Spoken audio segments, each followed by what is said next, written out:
ఈ వీనస్తో కంపేర్ చేస్తే మూన్ అనేది అన్ఫేవరబుల్ హౌసెస్ అనేవి ఎక్కువ ఉన్నాయి. అది కాకుండా ఈ అన్ఫేవరబుల్ హౌసెస్ గ్రూపింగ్ కూడా ఎక్కువ ఉంది, స్ట్రెంగ్త్ ఎక్కువ ఉంది. ఇక్కడ 12th హౌస్ మాత్రమే ఉంది. ఇక్కడ చూసినట్లయితే 6, ఆ తర్వాత 6ని ఎనర్జైజ్ చేసేది, 6ని ఇంకా సపోర్ట్ చేయడానికి, అగ్రివేట్ చేయడానికి నెక్స్ట్ లెవెల్లో 4, 8, 12 వచ్చింది. దీన్ని మళ్ళీ ఇంకా ఫర్దర్గా సపోర్ట్ చేస్తూ 6th హౌస్ వచ్చింది. సో స్టేజ్ బై స్టేజ్, ఒక్కొక్క స్టేజ్లో ఇవి వాటి యొక్క నెగటివ్ ఎనర్జీ అనేది పెంచుకుంటూ పోతున్నాయి. సో అన్ఫేవరబుల్ హౌసెస్ గ్రూపింగ్ అనేది ఎక్కువ ఉంది ఈ ప్లానెట్లో. ఈ కష్పల్ లార్డ్ ఆక్యుపెన్సీ, ఆ తర్వాత కష్పల్ స్టార్ లార్డ్, కష్పల్ సబ్ లార్డ్, ఈ సెల్ఫ్ సిగ్నిఫికేషన్స్ అన్నీ కూడా ఒకదానికొకటి సపోర్ట్ చేసుకుంటూ లగ్నానికి ఫేవరబుల్ హౌసెస్ ఎక్కువగా ఉండి, అంటే ఫేవరబుల్ హౌస్ గ్రూపింగ్ ఎక్కువగా ఉండి అన్ఫేవరబుల్ హౌసెస్ గ్రూపింగ్ తక్కువగా ఉన్నట్లయితే కనుక ఆ ఈవెంట్కి ఫేవరబుల్ హౌసెస్ స్ట్రెంగ్త్ ఎక్కువ ఉండాలి. అలాగే లగ్నానికి కూడా ఫేవరబుల్ హౌసెస్ కనుక ఎక్కువ ఉన్నట్లయితే అది చాలా ఎక్కువ మంచి ఫలితాలను ఇస్తుంది. ఆ గ్రహం వచ్చి ఆ లగ్నానికి లేదా ఆ ఈవెంట్కి చాలా మంచి ఫలితాలను ఇస్తుంది. అందరికీ నమస్కారం. నేను మీ గీతా మోపిదేవి. ఈరోజు మనం ఈ వీడియోలో self significations of A planet అంటే ఏమిటి, వాటిని ఏ విధంగా స్టడీ చేయాలి, అలా స్టడీ చేయడం వల్ల కలిగేటటువంటి లాభాలేంటి అనే విషయాల్ని తెలుసుకుందాం. నేను ఈ వీడియో కంటే ముందు improving versus non improving houses అనే వీడియో చేయడం జరిగింది. ఆ లింక్ని నేను ఇక్కడ డిస్క్రిప్షన్ బాక్స్లో ఇస్తాను.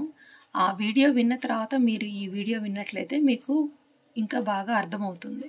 Self significations of a planet అంటే ఏంటంటే ఒక గ్రహం యొక్క స్వీయ కారకత్వాల్ని self significations of a planet అంటారు. సిఎల్ అంటే కష్పల్ లార్డ్, ఓసిసి అంటే ఆక్యుపయింగ్ హౌస్, సిఎస్టి అంటే కష్పల్ స్టార్ లార్డ్, సిఎస్ఎల్ అంటే కష్పల్ సబ్ లార్డ్. అంటే ఒక గ్రహం ఏ భావాలకి అధిపతిగా వచ్చింది, ఆ తర్వాత ఏ ఇంట్లో ఉంది, ఆ తర్వాత ఏ భావాలకి నక్షత్రాధిపతిగా ఉన్నది, ఆ తర్వాత ఏ భావాలకి ఉపనక్షత్రాధిపతిగా ఉన్నది అనే విషయాల్ని మనం self significations of a planet అంటాం. ఫర్ ఎగ్జాంపుల్ ఈ చార్ట్లో మనం వీనస్ని తీసుకున్నట్లయితే, శుక్రుడిని తీసుకున్నట్లయితే, శుక్రుడు ఏ భావాలకి అధిపతి అంటే 5వ ఇంటికి 12వ ఇంటికి అధిపతి శుక్రుడు. ఇక్కడ చూసినట్లయితే శుక్రుడు 5వ ఇంటివాడు, 12వ ఇంటివాడు. ఎక్కడున్నారు? 7వ ఇంట్లో ఉన్నారు. అది ఆక్యుపెన్సీ 7. ఆ తర్వాత ఏ భావాలకి నక్షత్రాధిపతిగా వచ్చారంటే ఇక్కడ చూసినట్లయితే 3వ ఇల్లు, 7వ ఇల్లు, తర్వాత 11వ ఇల్లు. ఈ భావాలకి నక్షత్రాధిపతిగా ఉన్నారు. అదే ఇక్కడ మనం సాఫ్ట్వేర్లో డిస్ప్లే చేస్తుంది. ఆ తర్వాత ఏ భావాలకి ఉపనక్షత్రాధిపతిగా వచ్చారంటే ఇక్కడ చూడండి, 3వ ఇంటికి ఉపనక్షత్రాధిపతిగా వచ్చారు. ఆ తర్వాత 12వ ఇల్లు, 12వ ఇంటికి ఉపనక్షత్రాధిపతిగా వచ్చారు. ఇవి వీనస్ యొక్క సెల్ఫ్ సిగ్నిఫికేషన్స్, స్వీయ కారకత్వాలు. అలాగే చంద్రుడిని తీసుకుంటే కూడా అంతే, సేమ్. మూన్, చంద్రుడు 2వ ఇంటివాడు. ఎక్కడున్నారు? 6వ ఇంట్లో ఉన్నారు. ఇక్కడున్నారు, 6వ ఇంట్లో ఉన్నారు. ఏ భావాలకి నక్షత్రాధిపతిగా వచ్చారంటే 4, 8, 12. అదే ఇక్కడ ఉంది. ఆ తర్వాత ఏ భావాలకి ఉపనక్షత్రాధిపతిగా వచ్చారు అంటే 6th సబ్ లార్డ్ ఇక్కడ అన్నమాట. సో ప్రతి ఒక్క గ్రహానికి కూడా ఇలా మనం ఏ భావాలకు అధిపతి, ఏ భావంలో ఉన్నారు, ఏ భావానికి నక్షత్రాధిపతి, ఏ భావానికి ఉపనక్షత్రాధిపతి అనే విషయాల్ని తీసుకుని మనం స్టడీ చేయాలి. ఇక్కడ మీరు ఒక ఇంపార్టెంట్ విషయాన్ని గమనించాల్సి ఉంటుంది. నోడ్ ప్లానెట్స్ అంటే రాహు, కేతువులు వచ్చినప్పుడు మాత్రం వాటి యొక్క సెల్ఫ్ సిగ్నిఫికేషన్స్తో పాటు వాటి యొక్క సైన్ లార్డ్ సెల్ఫ్ సిగ్నిఫికేషన్స్ని కూడా మనం ఇక్కడ కన్సిడర్ చేయాల్సి ఉంటుంది. అంటే కేతు తీసుకున్నట్లయితే ఇక్కడ కేతు వచ్చి 7వ ఇంట్లో ఉన్నారు, 9వ ఇంటికి కష్పల్ సబ్లాడ్గా వచ్చారు. దీంతో పాటు కేతు ఎవరింట్లో అయితే ఉన్నారో అంటే జూపిటర్ ఇంట్లో ఉన్నారు కాబట్టి ఈ జూపిటర్ సెల్ఫ్ సిగ్నిఫికేషన్స్ని కూడా మనం కేతు యొక్క సెల్ఫ్ సిగ్నిఫికేషన్స్లో భాగంగా తీసుకోవాల్సి ఉంటుంది. కాకపోతే సెకండరీ సెల్ఫ్ సిగ్నిఫికేషన్స్ అవుతాయి. ఓకేనా? అలాగే సేమ్ వైస్ వెర్సా, ఇప్పుడు జూపిటర్ని కన్సిడర్ చేసేటప్పుడు జూపిటర్ సెల్ఫ్ సిగ్నిఫికేషన్స్తో పాటు కేతువు గురువు ఇంట్లో ఉండబట్టి కేతువు యొక్క ప్రభావం గురువు మీద ఖచ్చితంగా ఉంటుంది. అందువల్ల కేతువు యొక్క సెల్ఫ్ సిగ్నిఫికేషన్స్ జూపిటర్కి సెకండరీ సెల్ఫ్ సిగ్నిఫికేషన్స్గా మనం తీసుకోవాల్సి ఉంటుంది. అలాగే ఇక్కడ చూసినట్లయితే రాహు యొక్క సెల్ఫ్ సిగ్నిఫికేషన్స్తో పాటు మెర్కురీ యొక్క సెల్ఫ్ సిగ్నిఫికేషన్స్ అనేది సెకండరీగా తీసుకుంటాం ఇక్కడ. సేమ్ అదే వైస్ వర్సా, మెర్కురీని మనం కన్సిడర్ చేసినప్పుడు మెర్కురీ యొక్క సెల్ఫ్ సిగ్నిఫికేషన్స్తో పాటు రాహు యొక్క సెల్ఫ్ సిగ్నిఫికేషన్స్ని కూడా మనం ఇక్కడ సెకండరీగా కన్సిడర్ చేస్తాం. సో రాహుకి వచ్చి మెర్కురీ సెకండరీ ప్లానెట్ అవుతుంది. మెర్కురీని కన్సిడర్ చేసినప్పుడు రాహు సెకండరీ ప్లానెట్గా ఉంటుంది. అలాగే కేతువుని కన్సిడర్ చేసినప్పుడు జూపిటర్ సెకండరీ ప్లానెట్ అవుతుంది. జూపిటర్ని తీసుకున్నప్పుడు కేతువు సెకండరీ ప్లానెట్ అవుతుంది. ఇది ఈపీఎస్ సిస్టంలో చెప్పినటువంటి ఒక ముఖ్యమైన రూల్. ఇప్పుడు మనం ఈ గ్రహం యొక్క స్వీయ కారకత్వాల్ని ఎలా పరిశీలించాలి అనే విషయం తెలుసుకుందాం. ఫస్ట్ పాయింట్ ఏంటంటే each planets self signification has to be studied from CL as the source. ఒక ఈవెంట్ తీసుకున్నాం అనుకోండి, ఏదైనా ఈవెంట్ అంటే మ్యారేజ్ కావచ్చు, చైల్డ్ బర్త్ కావచ్చు, ఫారిన్ ట్రావెల్ కావచ్చు, ఏ ఈవెంట్ తీసుకున్నా కూడా ఈ కష్పల్ లార్డ్ ఆ ప్లానెట్ వచ్చి ఏ భావాలకి అధిపతో ఆ ఆధిపత్యం అనేది ఆ ఈవెంట్కి సపోర్ట్ చేస్తుందా లేదా అనేది తీసుకోవాలి. ఎందుకంటే అదే ఇంపార్టెంట్ సోర్స్ కాబట్టి, కష్పల్ లార్డ్ అనేది సోర్స్ ప్రారంభం కాబట్టి ఈ ఫస్ట్ కష్పల్ లార్డ్ అనేది ఆ ఈవెంట్కి సపోర్ట్ చేస్తుందా లేదా అనే విషయం మనం కన్సిడర్ చేయాలి. ఆ తర్వాత to check if the OCC house is supporting to the CL house for the event or not. అంటే ఈ ఆక్యుపెంట్ హౌస్ అనేది ఈ కష్పల్ లార్డ్ హౌస్కి ఎంతవరకు సపోర్ట్ చేస్తోంది అనే విషయం మనం తెలుసుకోవాలి. నెక్స్ట్ థర్డ్ పాయింట్ ఏంటంటే కష్పల్ స్టార్ లార్డ్ ఓనర్షిప్ హౌసెస్ అనేవి ఎలా ఉన్నాయి, అవి ఈ ఆక్యుపెంట్ హౌసెస్కి సపోర్ట్ చేస్తున్నాయి లేదా ఫర్దర్గా అనే విషయం పరిశీలించాలి. ఆ తర్వాత ఫైనల్గా కష్పల్ సబ్లార్డ్ ఓనర్షిప్ అనేది ఈ కష్పల్ స్టార్ లార్డ్షిప్ ఓనర్షిప్ హౌసెస్కి సపోర్ట్ చేస్తుందా లేదా అనేది చూసుకోవాలి. మనం ఎప్పుడూ కూడా ఈ సెల్ఫ్ సిగ్నిఫికేషన్స్ని కష్పల్ లార్డ్, ఆ తర్వాత ఆక్యుపెన్సీ, ఆ తర్వాత కష్పల్ స్టార్ లార్డ్, ఆ తర్వాత కష్పల్ సబ్ లార్డ్ ఇలా హారిజెంటల్గా ఒక స్టెప్ బై స్టెప్గా స్టడీ చేయాల్సి ఉంటుంది. ఇప్పుడు మనం వీనస్ యొక్క సెల్ఫ్ సిగ్నిఫికేషన్స్ ఎలా ఉన్నాయి అనే విషయాన్ని మనం ఇక్కడ పరిశీలిద్దాం. ఫర్ ఎగ్జాంపుల్ లగ్నానికే వచ్చి ఈవెంట్ ఏం తీసుకోవట్లేదు నేను, లగ్నానికే వచ్చి ఈ Venus significations self significations support చేస్తున్నాయా లేదా అనేది మనం ఇక్కడ స్టడీ చేద్దాం. ఇక్కడ వీనస్ వచ్చి 5వ ఇంటి వాడు, 12వ ఇంటి వాడు, 7వ ఇంట్లో ఉన్నారు. ఆ తర్వాత 3, 7, 11 భావాలకి కష్పల్ స్టార్ లార్డ్, 3, 12కి కష్పల్ సబ్లార్డ్. ఈ 5వ ఇంటి వాడు, సో ఇక్కడ 12వ ఇల్లు పక్కన పెడితే 5వ ఇల్లు అనేది లగ్నానికి మంచి హౌసే, ఫేవరబుల్ హౌసే. ఆ తర్వాత 7వ ఇల్లు ఆక్యుపెన్సీ హౌస్ కూడా లగ్నానికి మంచి హౌసే, బ్యాలెన్సింగ్ హౌస్. ఆ తర్వాత 3, 7, 11 ఇవన్నీ కూడా ఇంప్రూవింగ్ హౌసెస్. 3 and 11 అనేది లగ్నానికి ఇంప్రూవింగ్ హౌసెస్, 7th హౌస్ అనేది బ్యాలెన్సింగ్ హౌస్. ఆల్రెడీ మనం ప్రీవియస్ వీడియోలో చెప్పుకున్నాం. ఆ తర్వాత 3 and 12 ఈ 3 అనేది కూడా ఇంప్రూవింగ్ హౌస్, 12 అనేది non improving house, bad house. ఇప్పుడు మనం ఎలా స్టడీ చేయాలంటే కష్పల్ లార్డ్ సిగ్నిఫికేషన్ అనేది 5, ఈ 5th హౌస్ అనేది ఉంది కదా, దీనికి ఆక్యుపెన్సీ 7 అనేది సపోర్ట్ చేస్తుందా లేదా అంటే ఈ 5వ ఇంటి నుంచి 7వ ఇల్లు అనేది 3వ ఇల్లు కాబట్టి 5వ ఇంటికి 7వ ఇల్లు అనేది సపోర్ట్ చేస్తుంది, ఇంప్రూవ్ చేస్తుంది.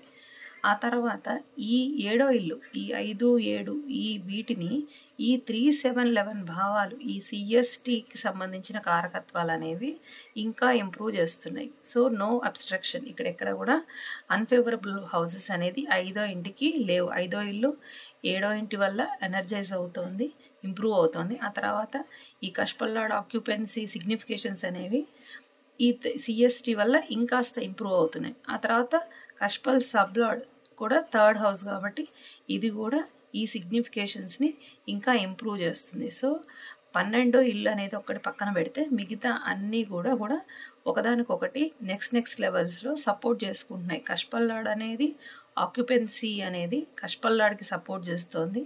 ఆ తర్వాత కష్పల్ స్టార్ లార్డ్ అనేది ఇంకా ఈ ఆక్యుపెన్సీని ఇంప్రూవ్ చేస్తోంది. ఆ తర్వాత కష్పల్ సబ్లార్డ్ అనేది ఈ కష్పల్ స్టార్ లార్డ్ సిగ్నిఫికేషన్స్ని ఇంప్రూవ్ చేస్తుంది. సో టోటల్గా చూసినట్లయితే ఈ 12వ ఇంటి విషయం పక్కన పెడితే ఈ సిగ్నిఫికేషన్స్ అనేవి నెక్స్ట్ లెవెల్లో ఇంప్రూవ్ అవుతూ వచ్చినాయి. ఆ తర్వాత 12వ ఇంటి విషయాన్ని తీసుకుంటే 12వ ఇల్లు కూడా ఉంది కాబట్టి ఈ 12వ ఇంటికి 7వ ఇల్లు అనేది 8వ ఇల్లు. ఓకేనా? సో 12వ ఇల్లు అనేది కొంత ఈ నెగిటివ్ హౌస్, ఈ అన్ఫేవరబుల్ సిగ్నిఫికేషన్ని ఈ 7th హౌస్ అనేది కొంత స్టాప్ చేసింది. ఆ తర్వాత ఈ నెక్స్ట్ లెవెల్లో కూడా ఈ కష్పల్ స్టార్ లార్డ్ లెవెల్లో కూడా ఈ 12వ ఇంటికి మళ్ళీ 4, 8, 12 భావాలే వచ్చినాయి. దానివల్ల ఏమవుతుంది, ఈ 12వ ఇంటి యొక్క సిగ్నిఫికేషన్స్ని, ఈ నెగిటివ్ సిగ్నిఫికేషన్స్ అనేవి కొంత తగ్గుతాయి. ఈ ప్రభావం అనేది నెక్స్ట్ లెవెల్లో కూడా తగ్గింది. 12వ ఇంటి నుంచి కౌంట్ చేస్తే 12వ ఇంటి నుంచి 3, 7, 11 స్థానాలు అనేవి 4, 8, 12 స్థానాలు డిస్టెన్స్. సో అప్పుడు 12వ ఇంటికి 4, 8, 12 స్థానాలు కాబట్టి 12వ ఇంటి యొక్క ఈ నెగిటివ్ ఎనర్జీ అనేది ఇక్కడ 3, 7, 11 భావాల వల్ల తగ్గుతుంది. ఆ తర్వాత మళ్ళీ 12వ ఇల్లు అనేది ఈ 5, 7, 3, 7, 11 భావాలకి కొంత నెగిటివ్గానే పనిచేస్తుంది. ప్లస్ ఈ 12వ ఇంటికి ఈ 12వ ఇల్లు అనేది సపోర్ట్ చేస్తుంది. సో టోటల్గా తీసుకున్నట్లయితే ఈ వీనస్ అనేది మిక్స్డ్ సిగ్నిఫికేషన్స్ కలిగి ఉంది. కానీ 12వ ఇల్లు మాత్రమే ఉంది. మీరు ఈ ఇంపార్టెంట్ విషయం ఒకటి గమనించాలి. ఇక్కడ ఫేవరబుల్ సిగ్నిఫికేషన్స్ కన్సిడర్ చేసినట్లయితే ఈ 5, 7, 3, 7, 11, 3 ఇలా తీసుకున్నట్లయితే ఎక్కువ హౌసెస్, 5th హౌస్ వచ్చింది, 3rd house, 7th house, 11th house, ఇవన్నీ కూడా ఫేవరబుల్ హౌస్ గ్రూపింగ్ అనేది ఇక్కడ వీనస్లో ఎక్కువ ఉంది. అన్ఫేవరబుల్ హౌసెస్ తీసుకున్నట్లయితే 12వ ఇల్లు మాత్రమే ఉంది. అదే ఈ 12వ ఇంటికి ఇంకా 8వ ఇల్లు, 6వ ఇల్లు, 4వ ఇల్లు తోడయ్యాయి అనుకోండి, అప్పుడు ఈ నెగిటివ్ సిగ్నిఫికేషన్ అనేది ఇంక్రీజ్ అవుతుంది. సో గ్రూపింగ్ ఆఫ్ హౌసెస్ అనే టాపిక్ వచ్చినప్పుడు నేను ఇంకా మీకు క్లియర్గా ఎక్స్ప్లెయిన్ చేస్తాను. సో ఇక్కడ ఫేవరబుల్ సిగ్నిఫికేషన్ అనేది ఎక్కువ ఉంది, అన్ఫేవరబుల్ సిగ్నిఫికేషన్ అనేది వీనస్లో తక్కువ ఉంది. సో లగ్నానికి ఇది ఒక మంచి సపోర్ట్ చేసే ఒక ప్లానెట్ అన్నమాట. అదే ఇక్కడ మూన్ని తీసుకున్నాం అనుకోండి, మూన్ ఏం చేస్తుంది, 2వ ఇంటివాడు. 2 అనేది లగ్నానికి కొంచెం మోడరేట్గా సపోర్ట్ చేస్తుందని చెప్పుకున్నాం. సో 2వ ఇల్లు మంచి ఇల్లే. తర్వాత 6వ ఇంట్లో ఉంది. 6వ ఇల్లు లగ్నానికి మంచిది కాదు. ఆ తర్వాత 4, 8, 12 భావాలు ఇవన్నీ కూడా అన్ఫేవరబుల్ హౌసెస్సే. 6వ ఇల్లు ఇది కూడా అన్ఫేవరబుల్ హౌసే. ఇక్కడ మీరు చూసినట్లయితే ఇక్కడే అర్థమైపోతుంది. ఇక్కడ ఫేవరబుల్ హౌస్ అనేది ఒకటే ఉంది. Unfavourable houses stage by stage చూసినట్లయితే ఈ 2కి ఈ 6 అనేది 5వ ఇల్లు 2ని సపోర్ట్ చేస్తుంది, కానీ లగ్నానికి మాత్రం అన్ఫేవరబుల్ చేస్తుంది. 2 ఇంప్రూవ్ అవుతుంది, 2nd హౌస్ ఇంప్రూవ్ అవుతుంది, అంటే మనీ మ్యాటర్స్ ఇంప్రూవ్ అవుతాయి. కానీ ఈ 4, 8, 12, 6 ఇలా స్టేజ్ బై స్టేజ్ ఇవన్నీ కూడా 2వ ఇంటిని ఇంప్రూవ్ చేస్తే కూడా, అంటే ఇక్కడ 6, 8, 12 చూస్తేనే మీకు అర్థమైపోతుంది. 2వ ఇల్లు వచ్చి 6, 8, 12, 4 ఈ భావాలతో కలుస్తుంది. అంటే ఏంటంటే ఫైనాన్షియల్గా అప్పులు అనేవి, ప్రాబ్లమ్స్ అనేవి ఉంటాయి. సో లగ్నానికి వచ్చి అంత మంచిదైతే కాదు. సో ఫైనాన్షియల్గా కూడా ఇక్కడ డిస్టర్బెన్సెస్ అనేది ఉంటుందనే విషయం తెలిసిపోతుంది. సో ఈ వీనస్తో కంపేర్ చేస్తే మూన్ అనేది లగ్నానికి అన్ఫేవరబుల్ హౌసెస్ అనేవి ఎక్కువ ఉన్నాయి. అది కాకుండా ఈ అన్ఫేవరబుల్ హౌసెస్ గ్రూపింగ్ కూడా ఎక్కువ ఉంది, స్ట్రెంగ్త్ ఎక్కువ ఉంది. ఇక్కడ 12th హౌస్ మాత్రమే ఉంది.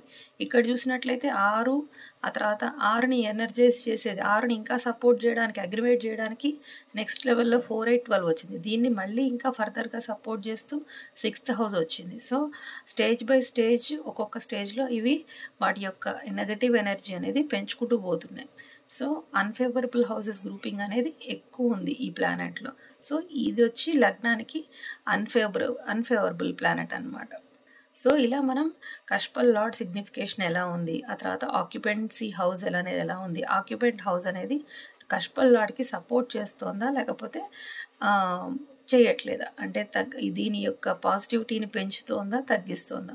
ఆ తర్వాత మళ్ళీ ఈ ఆక్యుపెన్సీ హౌస్ నుంచి మళ్ళీ కష్పల్ స్టార్ లార్డ్ అనేది ఇంకా ఇంప్రూవ్ అవుతుందా, దీనికి ఆక్యుపెంట్ హౌసెస్ సిగ్నిఫికేషన్స్కి ఈ కష్పల్ స్టార్ లార్డ్ సిగ్నిఫికేషన్స్ ఇంప్రూవ్ చేస్తున్నాయా లేకపోతే నాన్ ఇంప్రూవ్ చేస్తున్నాయా అనేది చూసుకోవాలి. ఆ తర్వాత మళ్ళీ కష్పల్ సబ్లార్డ్ కూడా సేమ్ అదే, స్టేజ్ బై స్టేజ్ ఒక్కొక్క స్టేజ్ని ఇంకొక స్టేజ్ అనేది ఫేవరబుల్ సిగ్నిఫికేషన్ అనేది పెరుగుతోందా, అన్ఫేవరబుల్ సిగ్నిఫికేషన్ అనేది పెరుగుతోందా అనేది చూసుకోవాలి. ఇందాక మనం చెప్పుకున్నాం కదా, ఈ కష్పల్ లార్డ్ ఆక్యుపెన్సీ, ఆ తర్వాత కష్పల్ స్టార్ లార్డ్, కష్పల్ సబ్ లార్డ్, ఈ సెల్ఫ్ సిగ్నిఫికేషన్స్ అన్నీ కూడా ఒకదానికొకటి సపోర్ట్ చేసుకుంటూ లగ్నానికి ఫేవరబుల్ హౌసెస్ ఎక్కువగా ఉండి, అంటే ఫేవరబుల్ హౌస్ గ్రూపింగ్ ఎక్కువగా ఉండి అన్ఫేవరబుల్ హౌసెస్ గ్రూపింగ్ తక్కువగా ఉన్నట్లయితే కనుక ఆ ఈవెంట్కి ఫేవరబుల్ హౌసెస్ స్ట్రెంగ్త్ ఎక్కువ ఉండాలి. అలాగే లగ్నానికి కూడా ఫేవరబుల్ హౌసెస్ కనుక ఎక్కువ ఉన్నట్లయితే అది చాలా ఎక్కువ మంచి ఫలితాలను ఇస్తుంది. ఆ గ్రహం వచ్చి ఆ లగ్నానికి లేదా ఆ ఈవెంట్కి చాలా మంచి ఫలితాలను ఇస్తుంది. ఈ గ్రహాలు అనేవి ఒక్కొక్కసారి తన యొక్క సెల్ఫ్ సిగ్నిఫికేషన్స్లో లగ్నానికి అనుకూలమైన భావాల్ని కలిగి ఉంటాయి, లేదా ఒక్కొక్కసారి ప్రతికూలమైన భావాలను కూడా కలిగి ఉంటాయి. అలాగే ఒక ఈవెంట్ని తీసుకున్నట్లయితే ఆ ఈవెంట్కి కూడా అనుకూలమైన భావాలు కలిగి ఉంటాయి, లేదంటే ప్రతికూలమైన భావాల్ని కూడా కలిగి ఉండొచ్చు. సో ఈ గ్రహాల యొక్క సెల్ఫ్ సిగ్నిఫికేషన్స్ ఇట్లా మిక్స్డ్గా, ఫేవరబుల్గా, అన్ఫేవరబుల్గా ఇలా రకరకాలుగా ఉంటాయి కాబట్టి వాటిని కీ ప్లానెట్స్ అని కూడా అంటారు, అంటే కీలక గ్రహాలు. వీటిని 3 రకాలుగా విభజించడం జరిగింది: favourable key planets, unfavourable key planets and mixed key planets. ఈ కీ ప్లానెట్స్ అనే టాపిక్ని నేను మీకు వేరే వీడియోలో ఇంకా క్లియర్గా డీటెయిల్డ్గా ఎక్స్ప్లెయిన్ చేస్తాను. ఇక్కడ వీనస్ని చూసినట్లయితే మనం ఆల్రెడీ చెప్పుకున్నాం కదా, ఈ 5, 7, 3, 7, 11, 3 ఇవన్నీ కూడా లగ్నానికి ఫేవరబుల్ హౌసెస్సే. ఆ తర్వాత మీరు మ్యారేజ్ అనే ఈవెంట్ తీసుకున్నారనుకోండి, దానికి కూడా ఇవన్నీ ఫేవరబుల్ హౌసెసే. ఆ తర్వాత 12వ ఇల్లు మాత్రం కొంత అన్ఫేవరబుల్ హౌస్ అనమాట. లగ్నానికి కూడా అన్ఫేవరబులే, ఆ తర్వాత మ్యారేజ్ అనే ఈవెంట్కి కూడా ఇది అన్ఫేవరబులే. సో ఇదొక మిక్స్డ్ కీ ప్లానెట్ అవుతుంది. కాకపోతే ఆ మిక్స్డ్ కీ ప్లానెట్లో కూడా ఇంకా డీటెయిల్గా చూడాలి. అంటే ఎంతవరకు వేరే, అంటే ఇప్పుడు మ్యారేజ్ అనే ఈవెంట్కి 12th హౌస్ అనేది కొంత అబ్స్టకిల్స్ అనేది కలగజేస్తుంది, కానీ 6th హౌస్ అనేది ఇంకా ప్రైమ్ నెగిటివ్ హౌస్ కదా. సో అది కూడా కలిగి ఉంటే అప్పుడు ఇంకా దీని యొక్క ప్రతికూలత అనేది ఎక్కువ ఉంటుంది, అంటే అన్ఫేవరబుల్ థింగ్ అనేది ఎక్కువ ఉంటుంది. అదే మూన్ని తీసుకున్నాం అనుకోండి, ఇక్కడ చూస్తే ఇది 6, 4, 8, 12 ఈ గ్రూపింగ్, నెగిటివ్ గ్రూపింగ్ అనేది, అన్ఫేవరబుల్ హౌస్ గ్రూపింగ్ అనేది ఎక్కువగా ఉంది. అందువల్ల ఏంటంటే ఇది మ్యారేజ్కి చాలా కూడా అన్ఫేవరబుల్ కీ ప్లానెట్గా మనం తీసుకోవాల్సి ఉంటుంది.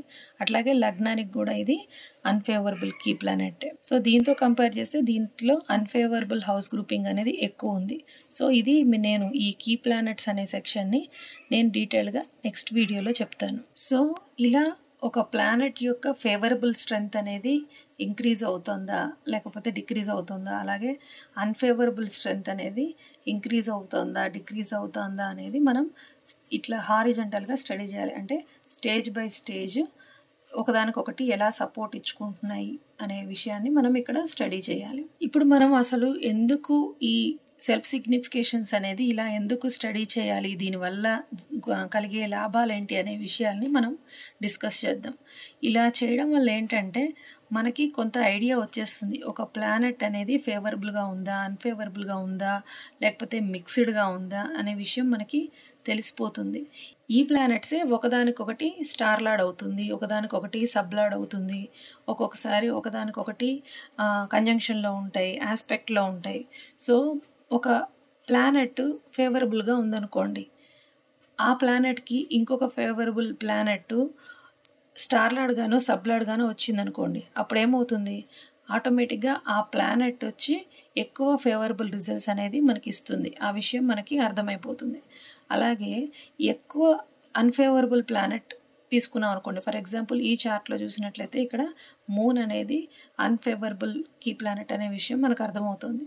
ఈ ప్లానెట్ కనుక ఎక్కువ ప్లానెట్స్కి, వేరే ప్లానెట్స్కి స్టార్ లార్డ్గా కానీ సబ్ లార్డ్గా కానీ వచ్చిందనుకోండి, ఆటోమేటిక్గా ఆ ప్లానెట్ వచ్చి ఏ ప్లానెట్కి అయితే ఈ ప్లానెట్ స్టార్ లార్డ్గా సబ్ లార్డ్గా బిహేవ్ చేస్తుందో ఆ పర్టిక్యులర్ ప్లానెట్ అనేది ఖచ్చితంగా నెగిటివ్ రిజల్ట్సే ఇస్తుంది లగ్నానికి.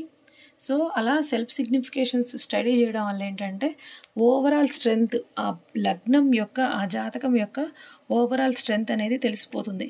ఇప్పుడు కొన్నిసార్లు ఏమవుతుందంటే కొన్ని జాతకాల్లో ఎక్కువ ప్లానెట్స్ ఈ 8 and 12, 6, 8, 12, 4, 6, 8, 12 గ్రూపింగ్ కలిగి ఉంటాయి.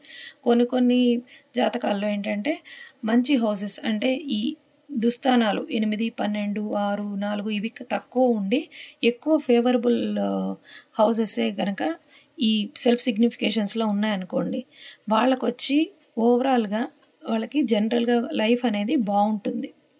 సో దీన్ని బట్టి మనకి అర్థమైపోతుంది. జాతకం చూసినట్లయితే ఒకసారి సెల్ఫ్ సిగ్నిఫికేషన్స్ మనం ఓవరాల్గా స్టడీ చేసామంటే, సో ఈ అన్ఫేవరబుల్ కీ ప్లానెట్స్ కనుక తక్కువ ఉన్నాయి అని మనకి తెలిసిపోయింది అనుకోండి, అప్పుడు వీళ్ళ జాతకం కొంచెం పర్వాలేదు, చిన్న చిన్న అబ్స్టకిల్స్ ఉంటాయి కానీ లైఫ్లో పెద్దగా ప్రాబ్లం ఉండదు అనే విషయం మనకు అర్థమైపోతుంది.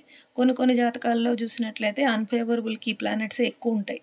దానివల్ల ఏమవుతుంది, అన్ఫేవరబుల్ కీ ప్లానెట్సే అంటే ఈ 6, 8, 12, 4, 6, 8, 12 ఈ గ్రూపింగ్ ఉన్నటువంటి కీ ప్లానెట్సే వచ్చి ఎక్కువ స్టార్ లాడ్గా, సబ్ లాడ్గా, ఆ తర్వాత కంజంక్షన్ ఆస్పెక్ట్లో ఇవి ఎక్కువ వచ్చాయనుకోండి, ఆటోమేటిక్గా ఆ జాతకం వచ్చి కొంచెం ఎక్కువ ప్రాబ్లమ్స్ని ఫేస్ చేస్తూ ఉంటుందనే విషయం మనకు అర్థమైపోతుంది. సో వీలైనంత వరకు నేను మీకు అర్థమయ్యేటట్టుగానే ఎక్స్ప్లెయిన్ చేశాను అనుకుంటున్నాను. మీరు ఈ వీడియో ఫస్ట్ టైం చూస్తున్నట్లయితే గనక దీనికి ముందు ఒక video improving versus non improving houses అనే వీడియో అనేది పోస్ట్ చేయడం జరిగింది. ఆ వీడియో చూసి అర్థం చేసుకుని ఈ వీడియోకి వస్తే మీకు ఇంకా బాగా అర్థమవుతుంది. ఆ లింక్ నేను డిస్క్రిప్షన్ బాక్స్లో ప్రొవైడ్ చేస్తాను. మీకు ఈ వీడియో నచ్చినట్లయితే లైక్ చేయండి, మీ ఆస్ట్రో సర్కిల్స్లో దీన్ని షేర్ చేయండి. చాలామంది నన్ను ఇంగ్లీష్లో ఈ వీడియోస్ చేయమని అడుగుతున్నారు, కానీ నాకెందుకో ఫస్ట్ తెలుగులో ఈ వీడియో కోర్స్ మొత్తం కంప్లీట్ చేసిన తర్వాత ఇంగ్లీష్లో కానీ వేరే హిందీలో కానీ చేయాలని అనుకుంటున్నాను. ఇంగ్లీష్లో అయితే ఆల్రెడీ మన గురువుగారు డాక్టర్ జీకే ఆదిత్ కాశీనాథ్ గారు పోస్ట్ చేసిన ఫుల్ వీడియో కోర్సు ఫ్రీగా యూట్యూబ్లో అవైలబుల్గా ఉంది. మీరు కావాలంటే ఈపీఎస్ సిస్టమ్ ఆఫ్ ఆస్ట్రాలజీ అనేసి యూట్యూబ్లో సెర్చ్ చేయండి, మీకు ఆయన వీడియోస్ దొరుకుతాయి. ఫుల్గా మీరు ఫ్రీగానే వినొచ్చు, నేర్చుకోవచ్చు. ఈ ఈపీఎస్ ఆస్ట్రాలజీ నేర్చుకోవాలంటే మీరు మినిమం కేపీ ఆస్ట్రాలజీ తెలిసి ఉండాలి. కేపీ ఆస్ట్రాలజర్ అయితే కనుక మీకు ఈపీఎస్ ఆస్ట్రాలజీ అనేది ఈజీ అయిపోతుంది, ఎందుకంటే ఇది అడ్వాన్స్డ్ కేపీ ఆస్ట్రాలజీ. మీరు ఒకవేళ వేదిక ఆస్ట్రాలజర్ అయితే కనుక కేపీ బేసిక్స్ అనేవి కొంత నేర్చుకోండి, ఆ తర్వాత ఈ ఈపీఎస్ సిస్టమ్ అనేది మీకు ఈజీగా ఉంటుంది. ఈపీఎస్ సిస్టమ్ నేర్చుకోండి, మీ ప్రిడిక్షన్స్ని ఇంప్రూవ్ చేసుకోండి. అందరికీ నమస్కారం.